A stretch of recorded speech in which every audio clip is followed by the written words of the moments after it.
Isa pang kandidato sa Hatol ng Bayan 2025 ang diniskwalipika ng Commission on Elections. Samantala, ilang araw bago ang eleksyon, nasa dulo na ng preparasyon ang komisyon. Ang detalye sa Balitang Pambansa ni Luisa Erispe ng PTV Manila. Halos patapos na ang Commission on Elections sa paghahanda para sa Hatol ng Bayan 2025. Katunayan, ang mga automated counting machines, 99% na umanong tapos sa final testing and sealing. Ibig sabihin, unti-unti nang napaplansya ang lahat ng gagamitin sa eleksyon. Kuya, 99% na po as of kagabi ang lahat ng nakapag-final testing and sealing sa buong Pilipinas sa 94,000 na presinto meron po tayo. Tiniyak din ng COMELEC, walang magiging aberya kahit sa mga linya ng kuryente sa halalan. Nakipag-usap na sila sa Department of Energy at siniguro na sa komisyon walang brownout sa buong bansa sa eleksyon. Kung meron man, may mga baterya umano ang ACMs. At ginagarantiya sa atin ng Department of Energy, walang parte ng ating bansa ang mawawala ng kuryente sa araw ng eleksyon.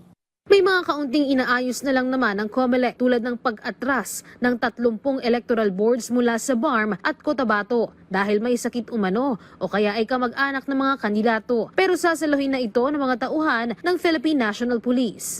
Cotabato, 10 at ibang parte ng Bangsamoro, 20 sapagkat related sila o kung hindi man may karamdaman kaya hindi sila makakapaglingkod.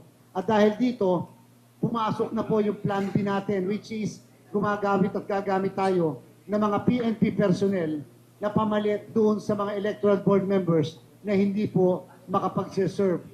May paalala naman ng COMELEC sa mga kandidato ngayong 4 na araw na lang bago ang botohan. Hanggang May 10 o sa Sabado na lang ang kampanyahan at sa May 11, simula na rin ang liquor ban. Sana din sa pagboto ng mga kandidato, huwag nang mag-ikot sa mga eskwelahan. Kung maaari, diretso na sa labas ng voting centers. Bawal din ang pamamahagi ng sample ballots sa eskwelahan dahil posibleng pasok yan sa vote buying.